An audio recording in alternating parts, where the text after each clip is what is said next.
Hello, hello, hello. Good morning, good evening, good afternoon, everybody. Welcome back to another episode of Wake Up American. This is our daily American English pronunciation show where we help you to get in your 5-10 minutes of American English pronunciation practice because that's what it takes, showing up every day for 5 to 10 minutes.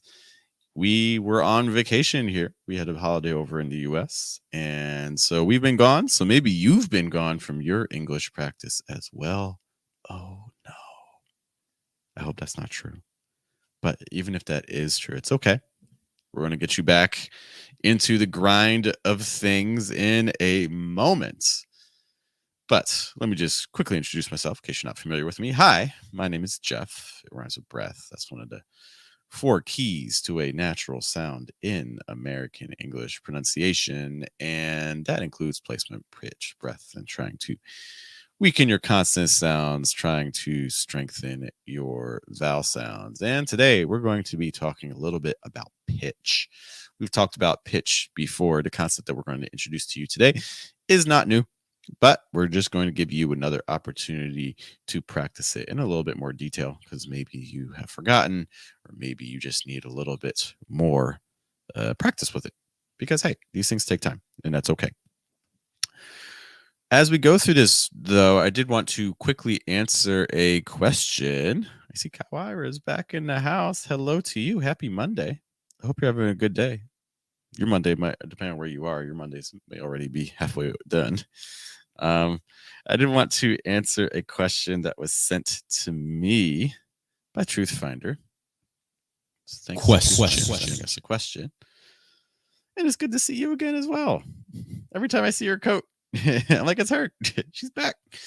And the question was this: I can't pronounce T with the tip of my tongue down. Please give suggestions. Send help.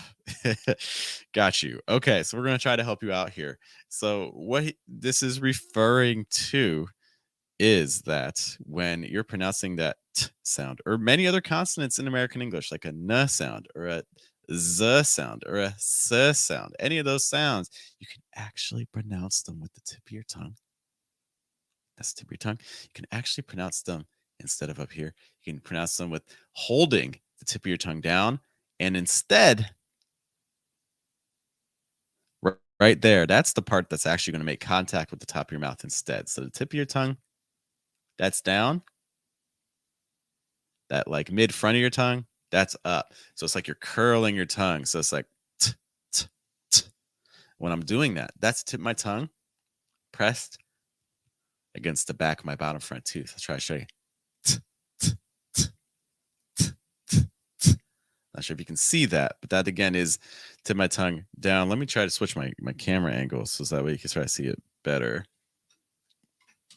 Whoa, sorry. Okay, so I'll try to show you. So tip my tongue is going to be down. Can you see how it's curling? It's just held down there.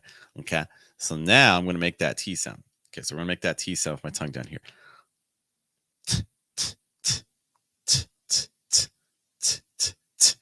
And again, you can do this with other consonants as well. You can do this like an N sound, so like nah, nah, nah. You can do this with a Z sound, z, z, z. You can do this with an S sound, s, s, s. All of those things. Hopefully that helps you out a little bit. So again, tip of my tongue is down against my bottom front tooth or against the very bottom of my mouth. Hopefully that helps you out. Truth Finder, thank you so much for asking a very good question. I think that's a very helpful concept to master. Because if you can get that, it's going to help lower your placement and get more breath through on other sounds. If you're able to achieve it, you don't have to do it. You do not have to do that. It's just another option that may help open up sounds. Okay. We also had another question from Abdi. Abdi asks, can you pronounce when, went, whether, weather? I'll do it again. I'll go slower. Just a quick note, those last 2 words are the same in terms of pronunciation. Weather, weather, weather, weather. Okay. Speaking of having your tongue down, when I'm pronouncing weather, that's me with the tip of my tongue down once more. Weather, weather. That's why you're not hearing weather, weather. which is kind of a choppy sound with heavy on the consonants. What all these words do have in common is they have the S sound follow that comes after a W.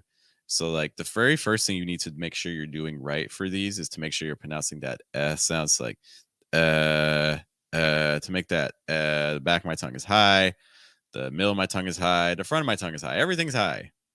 But notice that my lips are mostly closed. They're also mostly straight. So hopefully by doing that, that's going to help get your sound. You'll know you're in danger territory if you're getting like a or a sound like that. You want once you get comfortable with that vowel sound, and I really wouldn't proceed till I get that vowel sound right. So again, you then want to add that W. So like wah, wah. And remember, American English is much more focused on vowel sounds and consonant sounds. So it's the W is much less important than that So the really is key to getting natural sound here. The other thing you're going to notice is that when I'm making that W sounds, my lips are pretty straight. It's like wah. It's not like wah. No, because one of the things that happens when people tend to make their W sounds, a lot of languages have W sounds. A lot of languages do it by rounding the lips. You can do that in American English too if you keep your placement down and you keep your breath flowing. But what a lot of people do is they send their placement high when they do that. So my recommendation is just keep your lips a little straighter. You don't have to round them. So again, just watch my lips staying straight. Wah. And then you add your final consonants like wah, when, wah, when, wah, weather, wah, weather. And hopefully that helps you a little bit with those words. All right.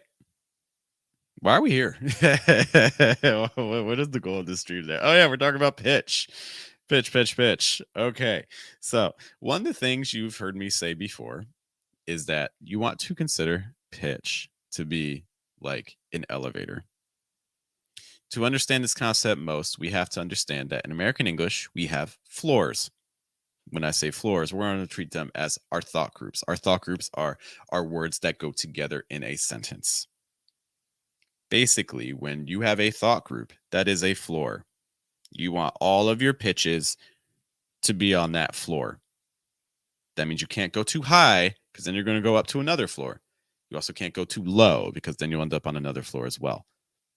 So basically, when we have a thought group, we're on a floor. When you change a thought group, you go to a different floor. You can send everything higher. You can send everything lower. Do you see what I just did? You can send everything higher. I am on a higher floor.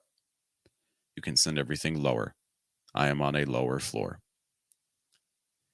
In all honesty, if you can master this concept, in a lot of ways, how you pronounce individual words becomes much less important because you're going to have the rhythm of the language. Because in American English, we have to move the pitches.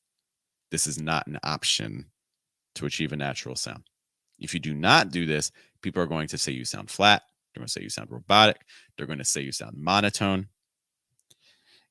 At worst, what's going to happen is people are going to tell you they don't understand you. When people say they don't understand you or ask you to repeat yourself, that is a sign that either your vowel sounds are not clear enough or you are not using enough pitches in your speech.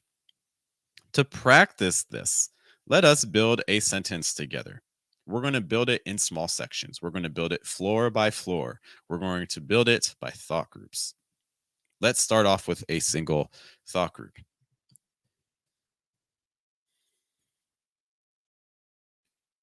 Our first thought group will be this. We're going to start at our midpoint. We're going to start right in the middle.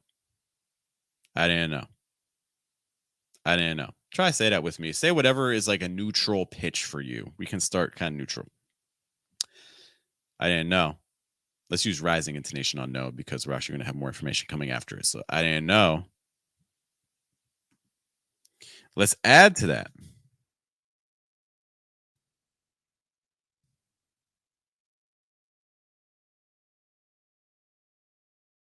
So we've added, I didn't know that it would be. Do you hear what I just did? I just dropped. We just went down a floor.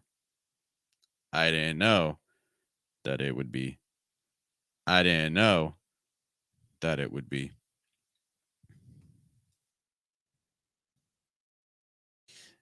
Let's add another thought group. I'm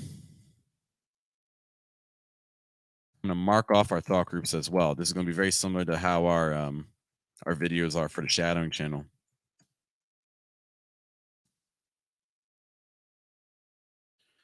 Okay, let's now add a thought group. Let's see what this one looks like. Remember, as we switch thought groups, as we switch floors, we have to change the pitch. I didn't know that it would be such a big problem. I didn't know that it would be such a big problem. I didn't know that would be such a big problem. I didn't know that would be such a big problem. There's other ways to do this too. You know, we could go up. It's like, I I didn't know that would be such a big problem. I didn't know that would be such a big problem. I didn't know that would be such a big problem. I didn't know that would be such a big problem. That's another alternative. It doesn't necessarily matter if you go higher or lower as you're doing these floors. What matters is that you're moving floors. If I stay on the same floor the entire time, I didn't know that it would be such a big problem. I didn't know that would be such a big problem. I didn't know that would be such a big problem. That's hard for your listener to understand. This is physically difficult for your listener to understand. Help your listener. They want to understand you. Help them. Why would you not help them? No, just kidding. But seriously, this is something that is really key to getting a natural sound. You have to move these things around. Let's add another thought group. We're going to add another thought group. Take a moment, think to yourself, how would you say this? How would you say it? I didn't know that would be such a big problem for you to go last night. I didn't know that it would be such a big problem for you to go last night. I didn't know that would be such a big problem for you to go last night. I didn't know that would be such a big problem for you to go last night. If you keep that flat, it's going to sound like, I didn't know that it would be such a big problem for you to go last night. That's hard to understand. I didn't know that would be such a big problem for you to go last night. You can move this around too. Like, I didn't know that would be such a big problem for you to go last night. I didn't know that would be such a big problem for you to go last night. Change the stress, change some of the patterns for the pitch. I didn't know that it would be such a big problem for you to go last night. Do you hear what I did? That third one went really high, and then we went down after that. There's a million ways to do this, guys. A million different ways, but this is something I want you to really begin focusing on. So when you're talking, my biggest tip for you: every language has thought groups. The language you speak in has thought groups because we don't talk one word at a time. We group words together. Otherwise, we'd be here all day talking. We don't. We got better things to do, right? So try to catch yourself where one thought group ends and your next thought group starts. See what I did? Every time I had a thought group end, I just paused for a second just to kind of catch myself. So whenever you're talking, just try to find those single moments where you have a thought group end. And then when you start talking again, change your pitch. Do you see what I'm doing? Do you see? If you can start catching yourself where a thought group ends and just remind yourself that, oh, I need to change my pitch, well, it makes this process much easier. So that's my challenge for you. Identify your own thought groups when you're talking. Take an extra moment just to do that. Then, when you start talking again, try to just use a different pitch level. Just by doing that, you're going to help yourself sound so much more natural in American English, I promise you. If you have questions about your pitches, I do want to remind you that we are here today thanks to our pronunciation group on Telegram. On our pronunciation group on Telegram, people send me audio files and I give them suggestions. I give them feedback. I tell them, hey, you don't have enough pitches. I tell them, hey, your placement's too high. I tell them, oh, your tongue is blocking your breath. You need to change its position. Things like that. The best part is we do it every single day. Every single day you get feedback from me on your pronunciation. So is my assistant, Lenore. We want to help you every single day. If you're interested, you can visit fluentamerican.com/telegram. It's very similar to what we just did today. So if you found value in what we have done, then I think you'll get value from the group as well. If you go to fluentamerican.com/telegram, you can sign up. Quick note, we have 4 spots left at our current point. There's only 4 spots left if you would wish to work with me. And I would like to work with you. But hey, that's your decision.